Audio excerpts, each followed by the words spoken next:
안녕하세요. 저는 30대이고 서울에 살고 있는 결혼 2년차 맞벌이 부부랍니다.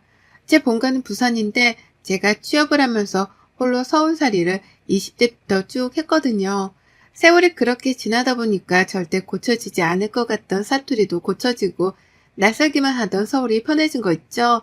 결혼을 하고서도 여전히 서울에 살고 있는데 한 번도 인생에 큰 굴곡이 없던 제게 결혼은 너무 큰 굴곡이 되어버렸고 제게 상처로 남게 되었습니다. 그래서 구독자님들께 제 사연을 들려드리려 해요. 부산에서 나고 자란 저는 여러 사업을 성공적으로 하시던 친정아빠 덕분에 부족함 없이 살았습니다. 부산에서도 부자 동네로 불리는 곳에서 살았었죠. 그렇다 보니 돈에 대한 어려움을 겪어본 적이 없었고 제가 하고 싶은 건 다 할 수 있었기에 딱히 어려움을 겪어볼 일이 없었어요. 그냥 저는 학생 신분이니 공부만 열심히 하면 되는 거였죠. 그래서 열심히 공부를 했고 제가 원하는 직업을 갖기 위해선 최선을 다했습니다. 저희 부모님은 제가 성적이 나쁘지 않으니 흔히 말하는 사자 직업으로 가길 원했으나 저는 디자이너가 되고 싶었어요. 어려서부터 그런 쪽에 관심이 굉장히 많았거든요. 진로 문제도 약간 의견 충돌이 있었지만 늘 그렇듯 부모님은 결국 제 의견을 존중해 주셨고 그 덕분에 저는 제가 원하던 디자이너가 되어 원하던 곳에 취업을 하게 되었습니다.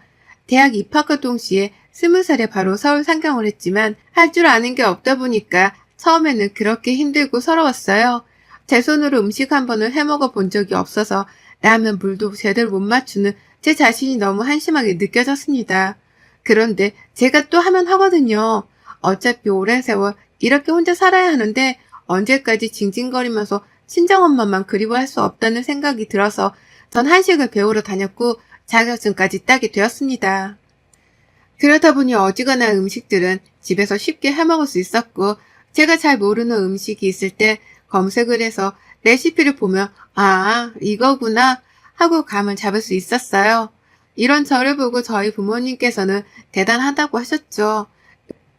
음식을 해먹기 위해 자격증까지 따냐고 말입니다. 근데 이게 처음에는 먹고 살기 위해서 배운 거긴 한데 막상 자격증 준비를 하면서 은근히 스트레스도 풀리고 재밌어서 흥미롭게 했었죠. 이외에도 살림하는 것들 하나하나 제가 알아보고 찾아내가며 그렇게 제 삶을 살았어요. 원래 처음에는 아무것도 못하는 제가 너무 걱정되니까 저희 친정엄마가 서울로 홀로 올라오실까 생각을 하셨습니다. 그러나 저희 아빠께서는 우선 두고 보라고 했다고 해요. 제가 해낼 줄 알았다고 하시는데 그렇게 할 수 있도록 기회를 주고 믿어주는 부모님이 있으니까 제가 한심한 제 자신을 버릴 수 있지 않았나 싶습니다. 취업을 하고서는 내내 평범한 직장인의 삶을 살다가 연애를 시작했어요. 20대 중반에 걸쳐 만난 남편과는 제법 어른스러운 연애를 하는 것 같았습니다. 이전의 연애는 조금 애들 사랑놀이 같았다면 말이죠. 전 그런 점이 너무 마음에 들었고 나이대에 걸맞는 성숙한 연애를 하는 현재의 우리의 모습이 너무 좋았어요. 남편과 3년 넘게 연애를 하면서 당연히 결혼 생각도 하게 되었습니다. 30살이 되면 하자고 늘 그렇게 말을 했었죠.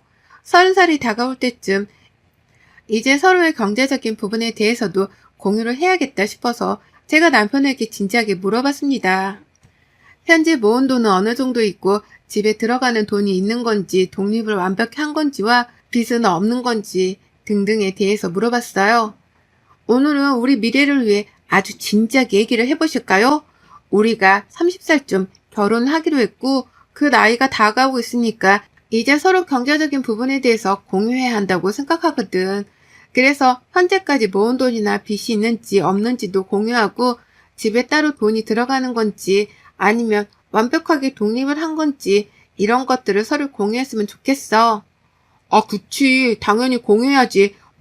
나도 그렇게 생각하고 있었어. 근데 너무 갑작스러워서 당황스럽긴 하네. 당황스러울 게 뭐가 있어. 있는 그대로를 오픈하는 건데 내가 말 꺼냈으니 나부터 할게. 나는 내 앞으로 30평대 아파트 부산에 하나 있고 모은 돈은 1억 6천 있어. 그리고 빚은 따로 없고 집에 들어가는 돈도 아예 없이 경제적으로 독립했어. 당신은? 아니, 당신 돈 정말 잘 모았네? 그리고 집도 있었어? 아빠가 주신 건데 그거 세 받는 것도 있고 버는 것도 있었지. 뭐 근데 그런 거에 비하면 많이 모은 것도 아니지. 내가 잘 쓰기도 하니까. 아, 내가 말하면 당신 실망할 것 같은데? 괜찮아. 애초에 서로 능력 보고 만난 것도 아닌데 뭐 상황을 알아야 계획을 세우고 우리도 결혼 준비를 하지. 그래. 그럼 나는 모아놓은 돈은 여기 보이겠지만 4천만 원 정도고 집에 들어가는 돈은 따로 없긴 한데 가끔 엄마 용돈 드릴 때 있긴 하고 빚은 8천만 원 있어. 어? 아니 다른 걸 다 떠나서 빚이 왜 8천이나 있어? 아, 내가 철없을 때 차를 무리하게 할부로 샀는데 그거 아직 갚고 있거든. 실망했지. 솔직히 실망스럽긴 하네. 나보다 한 살 많은데 아무리 그래도 4천만 원 뿐이고 빚이 배로 있다고 하니까 막막하긴 한데 뭐 어떻게 할지 잘 생각해 보자. 저는 이날 너무 놀랐습니다. 왜냐면 남편이 저보다 한 살 많은 걸 다 떠나서 평소에 경제관념이 완전 바뀐 사람처럼 행동을 했었거든요. 사실 제 또래에 비해서 저는 저축을 많이 해둔 상황이었습니다. 제 친구들과 비교를 했을 때요. 물론 앞바뀌어서 주신 도움도 있고 하니 그럴 수 있지만 그런 걸 떠나서 워낙에 남편이 연애할 때 내내 우리 나이쯤 되면 1억은 돈도 아니다. 당연히 모아야 한다. 늘 이런 식으로 말을 했었기 때문에 제가 한참 부족할 줄 알았습니다. 그래서 남편과 연애를 하면서 더 열심히 저축하려고 노력을 했거든요. 정말 사랑하는 사람인데 혹여나 저를 철없이 느낄까 봐서요. 그러나 이건 완전 다른 결말이었고 당황스러움에 집에 가서도 한참을 생각했습니다.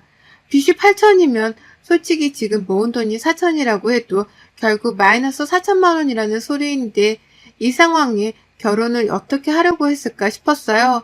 그치만 또 한편으로는 본인이 철없을 때 저지른 실수라고 솔직히 말해주고 갚아나가고 있는 남편에게 쓴소리만을 할 수는 없었습니다.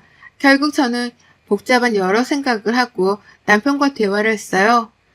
내가 그날 얘기하고 생각을 해봤거든.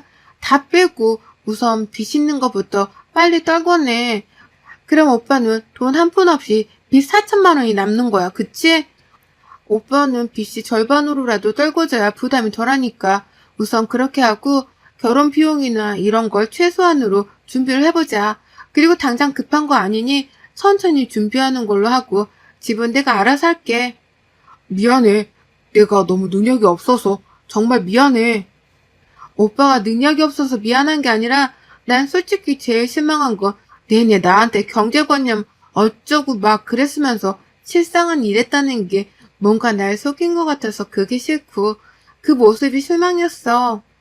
두 번 다시 나한테 허세 부리거나 거짓말 같은 건 하지 말아줘. 나 진짜 정말 싫어해. 그래 알겠어 진아야. 고마워 이해해줘서. 결국 남편과 저는 예정했던 것보다 1년 더 뒤에 결혼을 하게 되었습니다. 물론 집은 제가 구했고 식장도 최소한의 비용으로 제가 있는 돈을 다 쓰지 않는 정도로 적당히 결혼하게 되었죠. 그리고 결혼과 동시에 경제권은 제가 갖기로 했어요. 아무래도 남편은 경제관념이 부족해 보였고 불안했습니다. 이때가 남편이 빚이 1,000 얼마 정도 남아있는 상황이었는데 솔직히 대신 갚아줄 수 있었지만 본인이 저지른 일에 대한 책임은 스스로 지는 것이라고 배웠기에 냅뒀어요. 남편이 급여를 받으면 제게 전액을 입금하고 서로 의심의 씨앗이 생기지 않는 게 좋으니 급여를 받은 전액이 찍힌 잔액을 찍어서 보내라고 했습니다. 급여가 오를 수 있고 보너스를 받을 수도 있으니 말이죠. 물론 그런 보너스까지 제가 다 강압적으로 관리를 한 건 아니었으나 이렇게 딱 잡아둬야 습관이 생기겠다 싶었어요.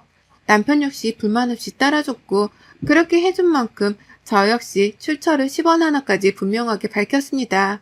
각자 급여에서 공동생활비를 제외하고 남은 돈은 어떻게 쓰든 터치하지 않았어요. 대신 남편은 용돈을 빼고 빚 갚는 것 빼고 모으게 했습니다. 저축하는 것도 사람이 습관이 돼야 하는 거지 안 그럼 정말 못하거든요. 그렇게 남편과 문제없이 잘 살았습니다. 물론 아이를 낳지 않았어요.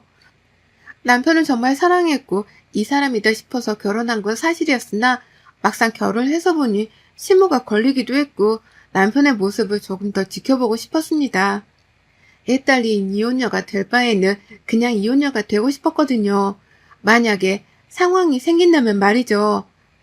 처음에 저희가 결혼했을 때 경제권을 제가 갖고 있다는 걸 알게 된 시모는 굉장히 불편해하며 제가 막 이런 말까지 했습니다. 아니, 요즘 세상이 어떤 세상인데 남자 호주머니를 딱 쥐어잡고 살려고 하니. 너네 부모님이 그렇게 살았어? 그거 보고 배워서 그런 거냐? 요즘은 각자 관리하지. 너처럼 남편 돈 쥐고 흔들지 않아. 그렇죠. 그럼 서로 편하고 너무 좋겠죠. 저 역시 그걸 바랬어요, 어머님. 그런데 이 사람 경제관념이 너무 부족해서 당장 빚 갚는 것도 더 빨리 갚을 걸 여태 질질 끌었던 거고, 모은 돈 하나 없이 저랑 결혼한 거잖아요. 나이가 몇인데 언제까지 그렇게 살겠어요? 당장 힘들어도 저지른 게 있으니 참고 버텨야죠. 그래야 사람답게 살지 않겠어요? 뭐라고? 너 지금 내 아들이 지금은 사람답지 않다는 거냐? 지금 사는 게 사람답게 살지는 못하잖아요. 법만큼 누리지도 못하고 족족 빚 갚고 있는데 본인은 얼마나 힘들겠어요? 전 그걸 말하는 거예요. 이 사람이 어느 정도 습관이 길러져야 저도 믿고 넘겨주죠. 그게 아니면 전 절대 그 사람한테 돈 못 줘요. 어머님, 이건 저희 부부가 합의하에 결정한 거고 어머님이 막 그렇게까지 말씀하실 건 아니세요. 아이고, 그래. 아주 너 잘났어. 지가 시집 올 때 다 했다 이거지? 물론 그것도 맞지만 그런 걸로 생색낼 거였으면 진작에 냈겠죠. 다만 저희 부부 일에 하나하나 이렇게 말씀하시는 거에 불편하다고 말하는 거예요. 시모는 저를 딱 초장에 잡으려고 했지만 전 더 강하게 말을 했습니다. 어쩌면 말대답으로 보일 수 있을 만큼 따박따박 말을 했던 이유가 남편을 휘어잡는 것도 쉽지 않은데 여기서 제가 시모에게까지 수그리게 되면 답이 없다 싶었어요. 시모가 경제권을 제가 갖고 있는 게 싫은 이유는 딱 하나거든요. 남편이 가끔 주던 용돈을 아예 못 받게 된 것 때문에 제게 막 뭐라고 하는 거였는데 전 그걸 알기에 더 강하게 나갔습니다. 무슨 전쟁터도 아니고 시모와 남편을 휘어잡느라 결혼 생활이 그닥 즐겁진 않았어요. 뭔가 기빨리기도 하고 정신도 없었습니다. 제가 일을 잘 다니다가 잠깐 휴직을 한 기간이 있었어요. 이직 준비를 하면서 뭔가 준비할 게 있어서 4개월 정도를 쉬었었죠. 그런데 이 4개월이 제 인생을 180도 바꿔놨습니다. 제가 집에 있는 걸 알고서부터 시모가 자주 오셨고 점심 먹자 하기도 하고 저녁 먹자 하기도 했어요. 이 말인즉슨 본인이 지금 갈 거니까 밥을 차려라는 말이었죠. 한두 번이야 차려줄 수 있는데 일주일에 거의 3-4번씩 와서 저러니까 너무 싫었습니다. 그런데 어느 순간부터 이상함을 감지했어요. 시모는 저희 집에 한두 번 온 것도 아니면서 매번 새롭다면서 별 핑계로 저희 집을 많이 둘러보곤 했습니다. 그럴 때마다 전 상을 차리고 있어서 별로 신경 쓰지 않았죠. 딱 이상함을 감지했던 순간이 제가 시모가 왔다 가고 다음날에 외출을 하려고 준비를 하던 중 드레스룸에 가서 평소에 애정하던 시계를 차려고 보니까 없는 겁니다. 근데 제가 결벽증까지는 아닌데 물건 쓰면 제 물건을 무조건 제자리에 두거든요. 특히 고가라면 말이죠. 덤벙거리는 성격이라 잘 잃어버려서 꼭 그러는 편이라 절대 없을 리가 없는데 없었고 이상하다 싶어서 다른 것들은 찾는 게 몇 개가 없다는 걸 알았어요. 먹거리, 팔찌, 시계가 사라졌습니다. 의심하고 싶지는 않았지만 저희 집에 왔다 갔다 하는 게 시모뿐인데 의심을 또 안 할 수가 없잖아요. 유달리 드레스룸이 예쁘다면서 대단하다면서 자주 들여다보던 사람인데 말이죠. 어이가 없었는데 대체 이걸 어떻게 잡아낼까 싶었습니다. 그리고 또 한편으로는 아닐 수도 있으니까 괜히 색안경 끼고 보지 말자고 생각을 했어요. 대신 시모가 집에 오면 행동을 조금 유심히 봐야겠다 싶었습니다. 역시나 며칠 뒤 또 시모는 집으로 왔고 딱 현장을 잡아야지 하는 순간에 하필 집에 누가 와서 얘기하느라고 못 받고 시모가 혼자 있게 되었죠. 근데 현관문에 나가서 얘기한 시간이 그렇게 길지 않았어요. 한 5분도 안 걸렸던 것 같은데 시모가 막 급히 안방에서 나오더니 어색한 말투로 말했죠. 저기 뭐야? 저거 이불이 이쁘네. 저번에도 저거였냐? 네가 다른 건 몰라도 저런 건 꾸미는 건 잘하는 것 같아. 어디 거니? 비싸? 아, 네. 안방에 계셨어요? 어, 아니 잠깐 슬쩍 본 거야. 내가 니네들 침실에 뭐하러 들어가 있겠어. 아 근데 내가 약속 있는 거 깜빡했더라. 어쩌냐? 가봐야 할 것 같은데. 어머님 식사하신다고 해서 다 차렸는데 가신다고요? 깜빡했어. 내 나이가 되면 다 그래. 가볼게. 시모의 당황스러움에 저는 뭔가 불길했어요. 너무 급하게 집을 나서길래 아무래도 이번에는 뭔가 대단한 거 훔친 건가 싶었습니다. 안방을 둘러보면서 대체 뭐지 생각을 해봤어요. 텔레그램 찾기도 아니고 이게 뭐하는 짓인가 싶었는데 딱 그때 뭘 가져갔는지 알았습니다. 부부 침실에 있던 스피커인데 그게 조금 고가였어요. 근데 세상에 그걸 훔쳐갖고 제 화장품들을 가져간 걸 알았습니다. 더 이상은 참을 수가 없어서 남편에게 말했어요. 어머님이 매일같이 집에 오셔도 나 군소리 없이 식사 차려드렸고 며느리 노릇 다 했거든? 근데 어머님은 오시는 이유가 따로 있었더라? 앞뒤 다 자르고 뭔 소리야 뜬금없이. 내 주얼리의 시계부터 시작해서 쓰던 화장품에 침실에 있는 스피커까지 하다못해 컵에 그릇까지 자꾸 훔쳐가시던데 더 있는데 내가 모르는 걸 수도 있고 이걸 어떻게 넘길까 내가? 한두 푼도 아니고 다른 사람도 아닌 시어머니가 며느리 물건을 훔쳐가는 걸 내가 어떻게 받아들여? 당신 미쳤니 정말?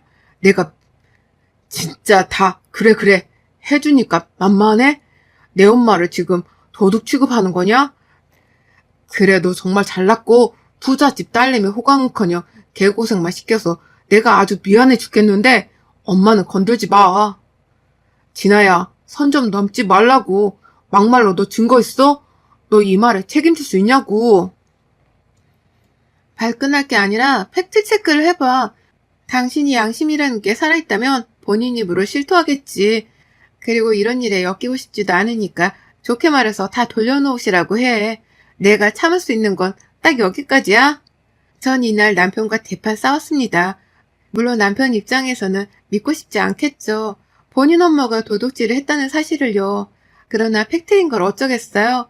분명 남편은 시모에게 전화를 할 거고 시모는 방방 뛰면서 난리를 치겠죠. 그치만 남편 말대로 증거 하나 없으니 저는 그 증거를 잡아야 했어요. 어떻게 잡을까 고민하다 쉬운 길로 가기로 했습니다. 집안 곳곳에 소형 카메라와 녹음기를 뒀어요. 소리도 영상도 한 번에 잡을 수 있도록 말이죠. 소형 카메라 중에 녹음이 가능한 곳도 있다는데 아무래도 용량 문제가 있더라고요. 그래서 이중으로 아주 철저하게 준비를 했습니다. 전 그렇게 사각지대 하나 없이 다 설치를 해둔 후 기다렸어요. 그런데 시모 도둑질을 잡으려고 설치한 건데 남편까지 잡아버린 거 있죠? 진짜 생각도 못했는데 주제도 모르고 이놈이 바람을 피고 있던 겁니다. 와, 정말 이건 예상에도 없던 일인데 이렇게 된 거 2마리 토끼를 한꺼번에 잡고 아주 몰살시켜야겠다는 생각을 했어요. 제가 집에 없으니 상간녀와 스피커로 아주 당당하게 통화하는 그 목소리가 녹음이 되어 제가 알게 되었죠. 그래서 전 친정에 일이 생겼다는 핑계로 부산에 일주일 정도 있다 와야 한다고 아예 자리를 깔아줬어요. 그러자 시모는 본인은 도둑 취급하고 어딜 도망가냐고 방방 뛰었지만 제가 아주 급한 척 부산 다녀와서 얘기를 하자고 하고 말았습니다. 그렇게 전 일주일간 정말 친정집에 갔고 모든 사실을 친정 부모님께 말씀드리고 친정아빠 지인 변호인이 계셔서 도움을 받기로 했죠. 딱 그렇게 일주일 지내고 가봤더니 시모는 낮에 와서 정신없이 도둑질하고 있고 남편 놈은 아예 상간녀를 집에 데려와서 살림까지 차려놨더라고요. 전 이 영상을 변호사분께 바로 넘겼고 바로 상간소송, 이혼소송과 더불어 시모를 절도죄로 고소했습니다. 마지막으로 끝내기 직전에 살던 집 TV에 도둑질하는 장면과 바람피는 모습들이 담긴 영상을 제가 손수 재능 낭비해서 영상으로 만들었거든요. 그걸 틀어두고 시모와 남편에게 보여줬습니다. 그리고 말했죠. 어디서 거지 같은 개념 없는 놈 사랑이랍시고 받아줬더니 애미는 또 도둑년이네. 이래서 끼리끼리 논다는 말이 있는 거야. 진짜 저것 좀 봐. 하다못해 냉장고에 있는 마스크팩까지 훔치셨어요, 어머님. 저게 얼마나 한다고. 진짜 지질이 궁상이다. 야, 민수야. 네 애미 마스크팩 하나 좀 사드려라. 오죽 갖고 싶었으면 며느리 집 냉장고를 털어서 팩까지 훔쳐가냐? 너 지금 뭐라고 했어, 도둑년? 나한테 한 소리야? 이게 위아래도 없나? 저 영상 조작한 거지? 난 절대 훔친 적 없어. 어디서 모험을 하고 있어? 엄마 조용히 해. 뭘 조용히 해? 지가 돈 좀 있으면 다야? 사람을 도둑 취급하고 개무시하고 내가 미치지 않고서야 뭐가 부족해서 며느리 물건을 훔치겠냐? 이 정도면 뻔뻔한 게 아니라 머리에 문제 있는 거 아니세요? 본인이 뭔 짓을 하고 다니는지 기억을 못하는 거 아닌가? 대박, 조작이래. 김숙희 씨, 정신 똑바로 차리고 사세요. 그 나이 쳐드시고 도둑질을 웬 말이야. 어우, 나 범죄자 가까이에서 처음 봐서 너무 신기하네. 전 그렇게 시모와 남편에게 시원한 복수를 해주고 남편 눈 짐을 확 던지며 쫓아냈어요. 그러나 남편은 이혼하면 본인이 손해라는 거 너무 잘 알았기에 빌고 또 빌고 매달렸죠. 그러면서 시모에게 제발 조용히 하라고 언성을 높였어요. 여보, 진짜 미안해. 2번 다시 안 그래. 저 여자 꽃뱀이야. 내가 홀린 거라고. 바로 정리하고 살게. 진짜 미안해. 엄마 일도 내가 대신 사과할게. 꽃뱀이고 나발이고 어디서 그 더러운 손으로 내 몸을 만져? 당장 네 도둑 애미 데리고 내 집에서 나가. 1분 안에 안 나가면 바로 경찰 부를 거야. 이때 시모가 제 뺨을 치려고 하길래 손목 딱 잡아서 막아버리고 제가 뺨을 쳐버렸어요. 아니, 꼴이 성질만 더러워서 감히 누구 얼굴에 손을 대? 나가라고요. 내 집에서 더 험한 꼴 보기 싫으면. 그 뒤로 이혼소송뿐 아니라 상간소송에서도 위자료를 아주 두둑하게 챙겼어요. 또한 시모에게는 절대 합의를 해주지 않았고 결국 처벌을 받게 되었습니다. 전 지금은 이혼하고 아예 돌싱의 삶을 즐기면서 살고 있는데 한편으로는 시간이 아깝다는 생각이 들지만 후회는 하지 않으려고 해요. 사랑했던 건 사실인데 후회를 자꾸 하면 제 마음이 더 힘들더라고요. 그냥 깨끗하게 잊으려 하고 생각나면 욕하면서 살고 있답니다. 여러분의 생각은 댓글로 남겨주세요. 오늘도 시청해주셔서 정말 감사합니다.